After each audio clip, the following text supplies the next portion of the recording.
He answered the phone, expecting another ransom demand. Instead, he heard her voice, the new maid, trembling but firm. "Don't come to Hyun's room. Not yet. And whatever you do, don't let Dr. So inside this house." Young Park froze mid-step in the marble hallway, his finger already hovering over the button that would summon his security.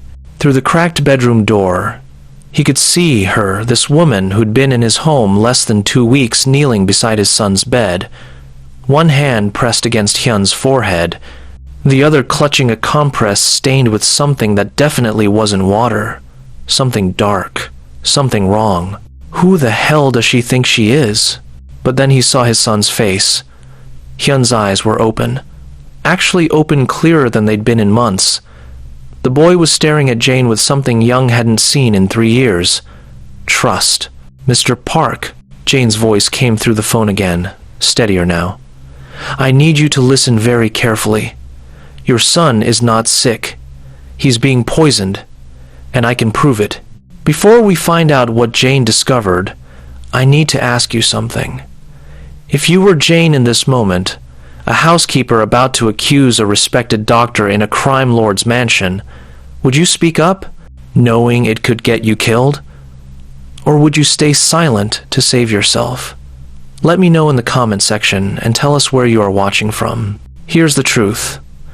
Channels like this exist because of you. If you don't subscribe right now, the algorithm might never show you this channel again.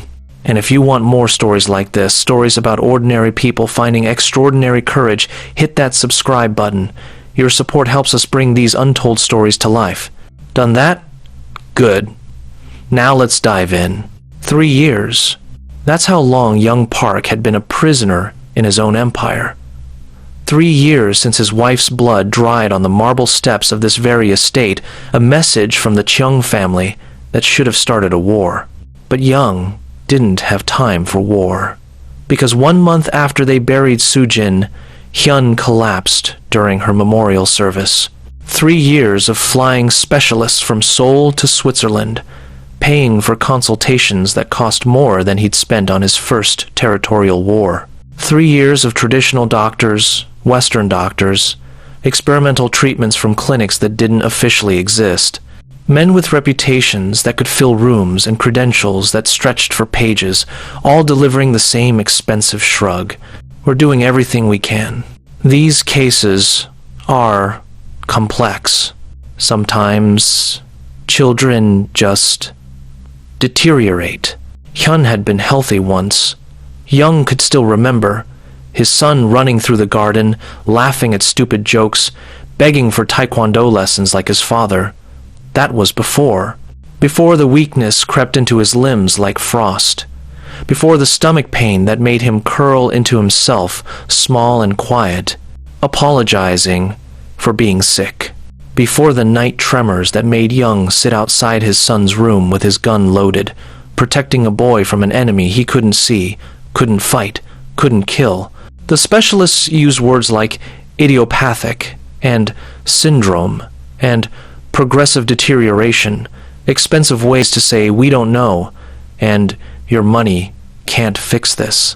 But then Dr. So Min-jun arrived, recommended by Young's own mother, a traditional practitioner who trained in Jirisan, who spoke in soft Korean about balance and patience and ancient wisdom, who looked Young in the eye and promised, "I will not let your son become another Western medicine failure."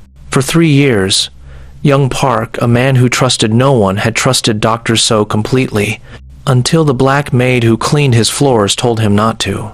As Jane stepped out of the car and onto the grand grounds of the Park estate, she couldn't help but feel the weight of its imposing walls. The mansion loomed like a dark sentinel, its stone facade cold and impassive. She had heard whispers about this place before, how it was a fortress of wealth built on secrets, and how the family that inhabited it was as untouchable as their fortune. Yet, nothing could prepare her for the cold reception awaiting her inside. Mrs. Kim, the head of household, greeted her with a sharp look, her eyes scanning Jane's every move with a scrutiny that bordered on disdain. "You will follow the rules here," she said with an authority that sent a shiver down Jane's spine. First, you never question Dr. So. Second, you speak only when spoken to. And third, you never ever look young Park in the eyes. Jane nodded, trying to suppress the unease that tightened in her chest. Mrs. Kim's voice, though calm, was laced with an edge that suggested there was more to the rules than simple decorum. The warning about young Park hung in the air like an unspoken threat. He was the youngest member of the family, untouchable, unreachable, a ghost in the household.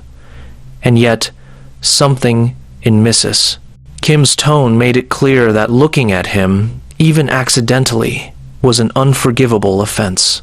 As Jane was shown to her quarters, she overheard the soft murmur of other staff members. Their conversations were always hushed, filled with furtive glances, as though they feared being overheard. "Do you remember the last one?" a voice whispered. "The one who asked too many questions?" The words hung in the air like an omen, their meaning clear despite the lack of further explanation. Jane's heart skipped a beat. The maid who had come before her, the one who had dared to ask about the house, about the family, about the secrets that lingered in the shadows, had simply disappeared. No one ever spoke her name again. Jane felt a wave of unease wash over her, as if the walls themselves were closing in. The staff's silence spoke volumes. This place was not a home, but a prison. A prison built on rules that could never be broken, on questions that were never to be asked, and on a family that demanded silence from everyone around them. As Jane lay in bed that night, the weight of the rules settled heavily on her shoulders. She had come here looking for a job, a way out of her own struggles, but now she wasn't so sure what she had gotten herself into. The mansion's cold walls seemed to echo with the warning Mrs. Kim had given her, and as Jane closed her eyes, she wondered if she too would become like the maid before her, a name whispered in the halls, lost to the shadows of a house that demanded loyalty above all else. Jane stepped into the dimly lit room, the air thick with the scent of antiseptic and herbs. The walls, once lined with childhood memories, now held bottles of traditional medicine, IV stands, and an oxygen tank that hummed softly, its rhythm a constant reminder of the boy confined to this space. Hyun lay on the bed, his frail body hidden beneath the blanket, a sharp contrast to the vibrant young man she had heard about. His skin was pale, almost translucent, and his body seemed too weak to even lift a finger. Yet his eyes, those eyes, were alive. There was a kindness in them, an openness that immediately made Jane feel at ease despite the somberness of the room. He shifted slightly as she approached, the faintest of movements, and offered her a smile that didn't quite reach his lips. "I'm sorry," he said quietly, his voice soft but clear. "I'm so much trouble." There was no bitterness in his words, only a gentle acceptance, as if he had resigned himself to the role life had thrust upon him. Jane couldn't help but feel the familiar pull of dread in her chest, the same feeling she had experienced while watching her own brother deteriorate, slowly and painfully, until there was nothing left but a hollow shell of the person he once was. It was the kind of dread that gripped your heart, twisting it painfully with memories of helplessness and fear. She tried to shake it off, but the weight of it lingered, settling over her like a thick, oppressive fog. Looking at Hyun, she couldn't deny the similarities between him and her brother. The way his gaze was soft but burdened, as though he carried the weight of something far beyond his years. It was a look she knew all too well, and it pulled at her in ways she hadn't expected. She took a step closer, her feet moving almost involuntarily as she reached out and touched the edge of the bed. "I'm sorry," Hyun repeated, and Jane could see the guilt written all over his face, as if his mere existence was a burden to those around him. She wanted to tell him it wasn't his fault, that he wasn't a burden, but the words felt hollow in her throat, as though they had been drained of meaning long ago. The silence between them stretched, filled only by the hum of the oxygen tank and the soft rustling of the sheets as Hyun tried to adjust his position. Jane couldn't bring herself to say anything more, not knowing how to bridge the gap between the fragile boy in front of her and the whirlwind of emotions she felt stirring inside her. She couldn't help but wonder how long he had been living like this, how much longer he would have to endure the slow, steady march of his condition. And then, in that stillness, Jane made a promise to herself she would not let the same fate take him as it had taken her brother. Jane sat by the window, staring out at the blurred world, her mind adrift in the past. A memory stirred, as sharp and painful as ever, the hospital room where her brother Marcus had lain, pale and fragile. She was just a teenager then, cleaning floors with a mop in hand, her heart heavy with worry, but unable to voice it. The doctors had said it was just growing pains, a common phase for teenagers, but Jane knew better. Marcus was too thin, too tired, his skin too pale. There was something wrong, something they weren't seeing. She had pleaded with them, her voice trembling, but the doctors had brushed her off, too quick to dismiss her fears. "It's normal," they'd said. "He's just going through a phase." But Jane could see the truth in Marcus's eyes. Pain, fear, a look that begged for help. She hadn't known then what was happening, but she knew it wasn't just a phase. Days passed, then weeks, and nothing changed. Marcus grew weaker, his body unable to fight whatever was eating away at him. The nights were the worst, when he would lie awake, crying, unable to move. His pain had become her own. Jane would rub his back gently, whispering that everything would be okay, but deep down, she knew that the time for promises had passed. The cancer had already spread, silent and merciless, while they had treated it like nothing more than a childhood ailment. Then, one morning, a new doctor came into the picture, a fresh face who listened. Finally, someone took her seriously. But it was too late. The tests came back. Bone cancer, stage 4. The world felt like it was collapsing around her. By the time they had the answer, Marcus had already slipped away, and Jane had been left with a broken heart and a crushing guilt that she would carry for the rest of her life. Why hadn't she pushed harder? Why hadn't she done more? Even now, the silence of that hospital room echoed in her mind. The sound of Marcus's quiet sobs, the heavy weight of his suffering, and the haunting words of the doctors who had dismissed her, their faces were all seared into her memory. She had failed him.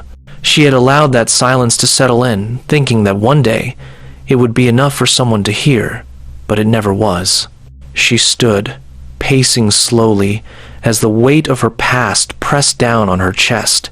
Sometimes she could still feel Marcus beside her, his laugh, his voice, the way he used to call her name when he needed her.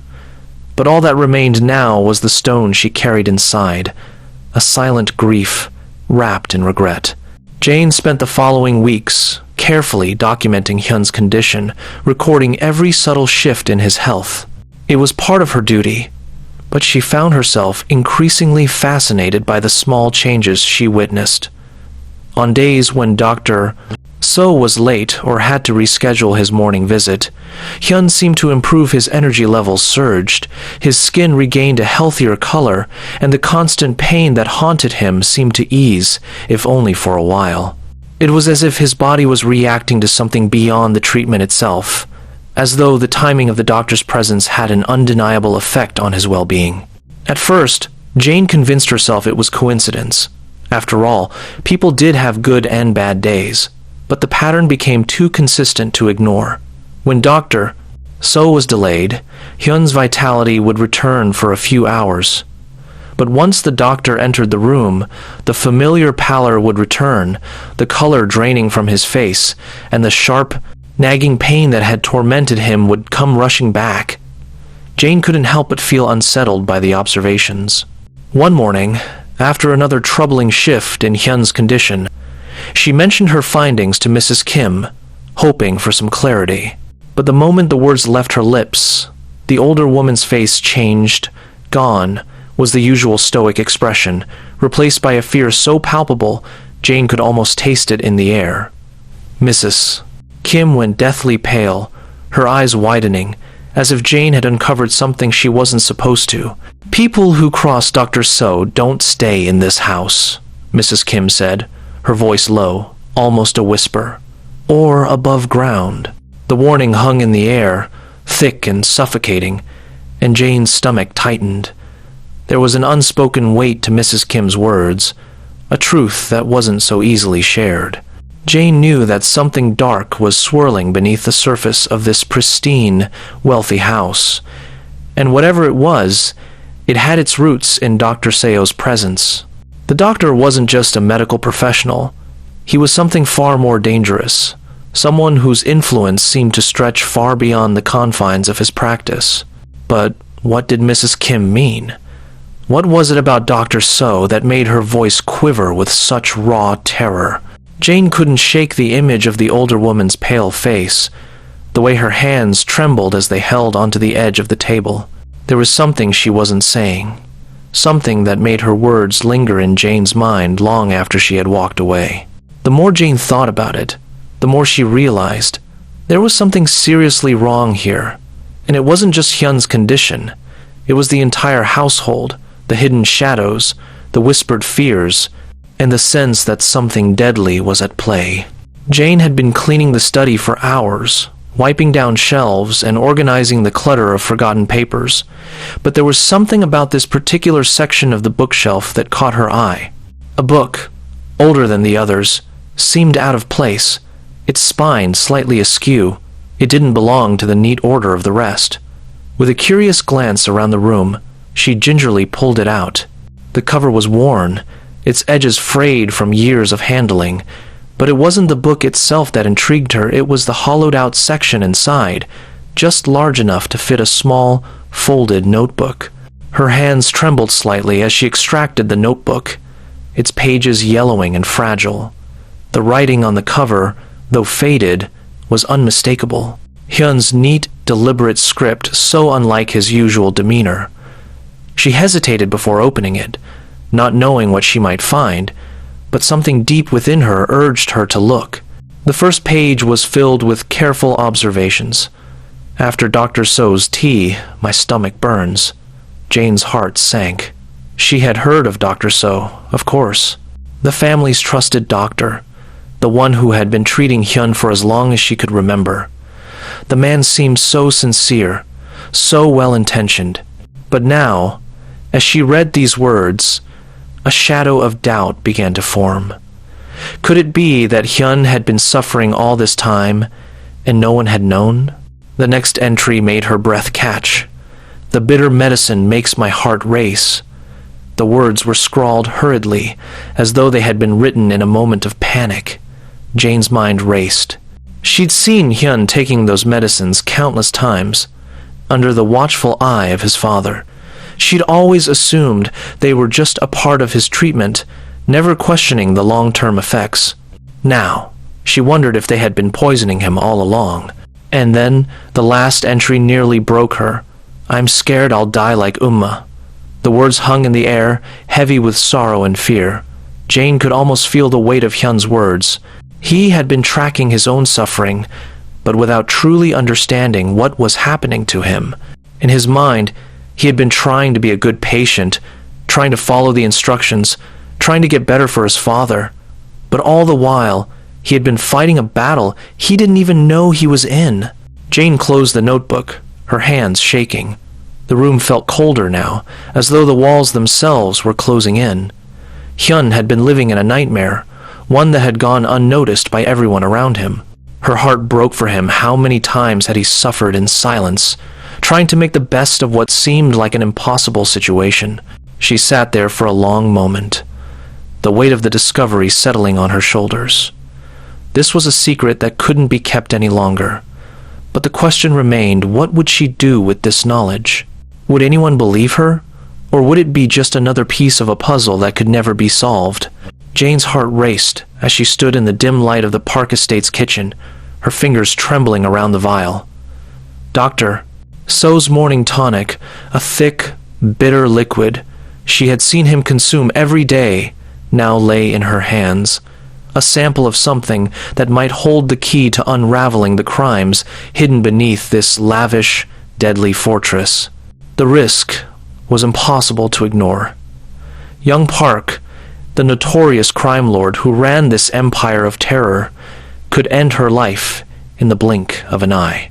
One phone call was all it would take, and Jane would be just another casualty, her name whispered with indifference by the very people who had once called her family. She glanced out the window, the sprawling estate before her bathed in the early morning light. The sun was rising, but the shadows inside the mansion never seemed to lift. She carefully sealed the vial, making sure there was no trace of her involvement. Every movement felt like it was being watched, though she knew the cameras were focused elsewhere. With a vial securely in her bag, Jane snapped a few pictures of the pages from Hyun's diary, scraps of writing she had found buried beneath a stack of books in his study. Her fingers flicked quickly through the pages, hoping to capture anything that might reveal the depths of the dark secrets Hyun had been hiding, but the weight of the task settled in her chest. It wasn't enough to have the evidence. She had to stay alive long enough to present it. With a final glance over her shoulder to ensure no one had entered, she stepped into the hallway. Her pulse quickened as she moved toward the exit, the air thick with the unspoken danger that clung to every corner of the estate. The walls had ears here, and Jane couldn't shake the feeling that someone, somewhere, was watching her every step.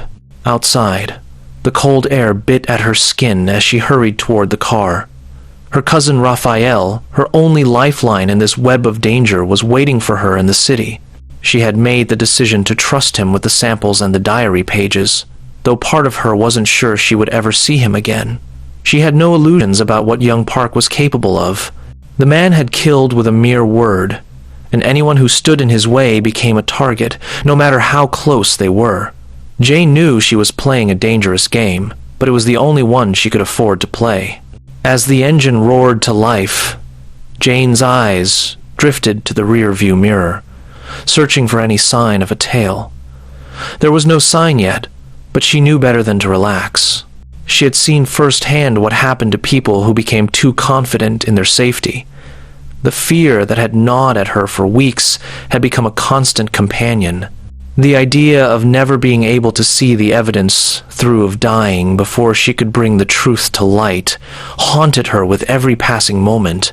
The darkness behind the mansion's walls pressed in closer with each mile. The question lingered. Could she survive long enough to expose young Park's empire of death? Or would she become just another forgotten victim in a long list of casualties?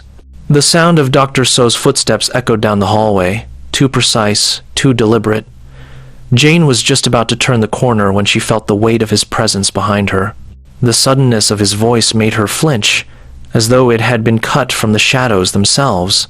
"Housekeepers should focus on cleaning, not medicine," he said, his tone ice-cold, each word sharp enough to cut through her resolve. Jane froze, her heart hammering against her ribs. She had been careful, too careful, perhaps.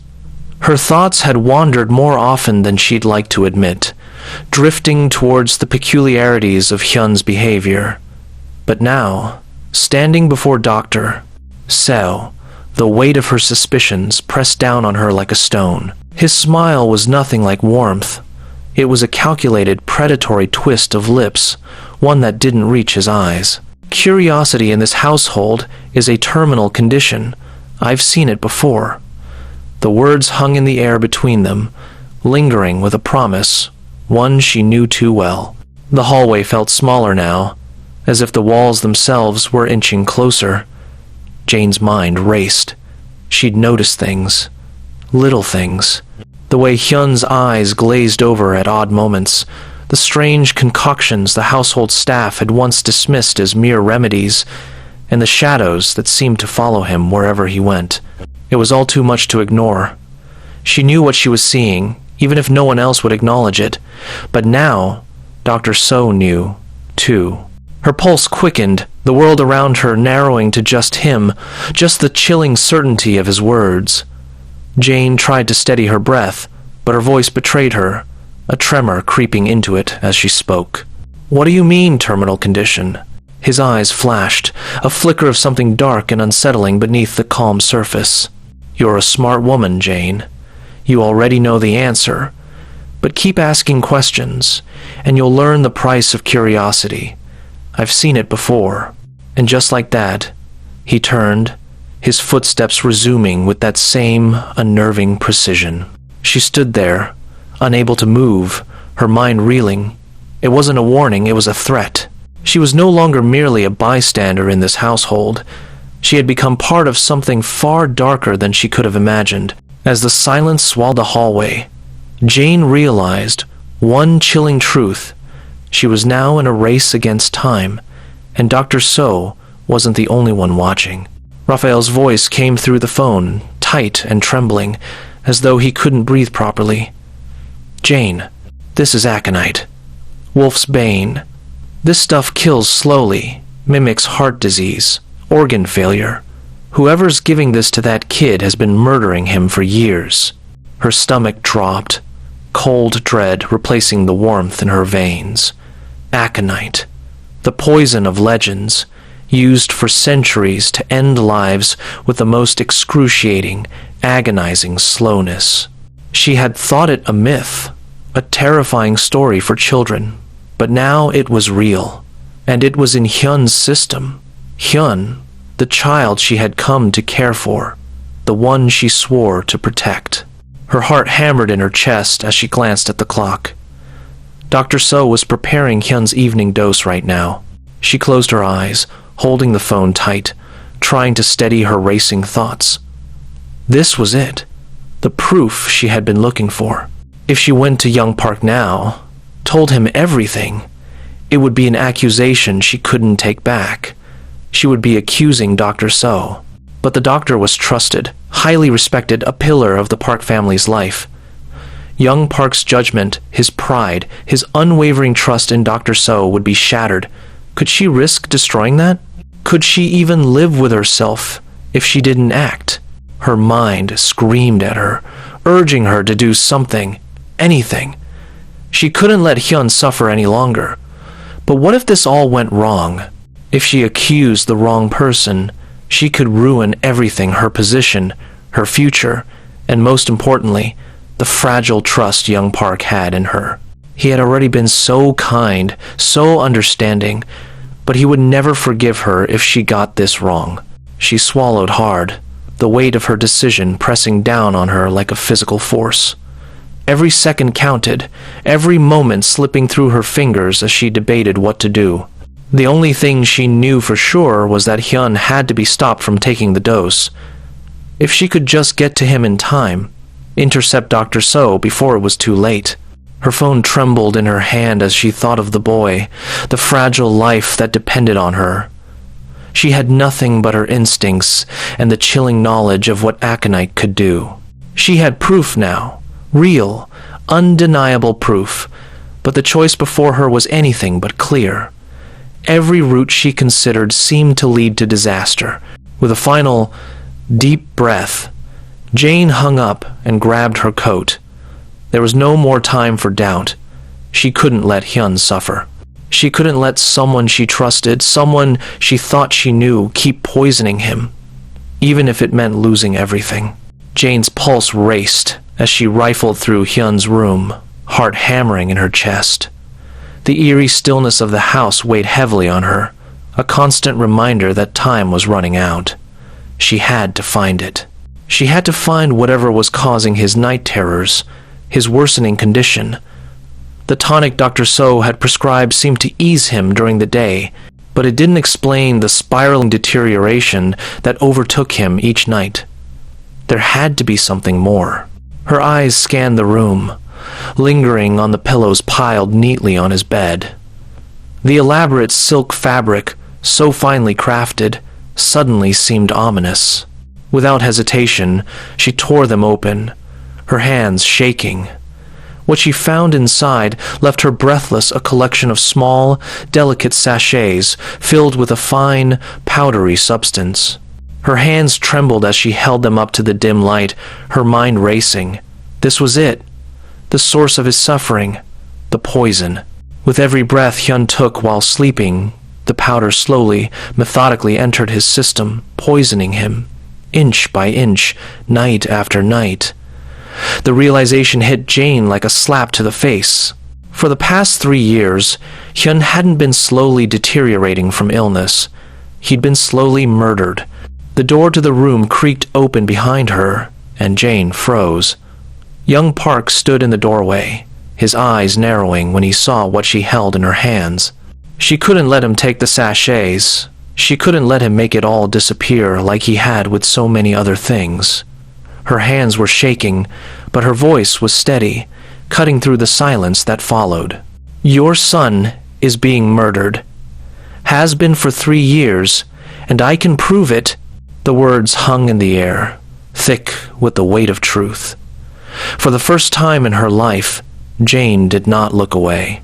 The fear that had once paralyzed her now gave way to something sharper, something stronger, a determination she hadn't known she was capable of.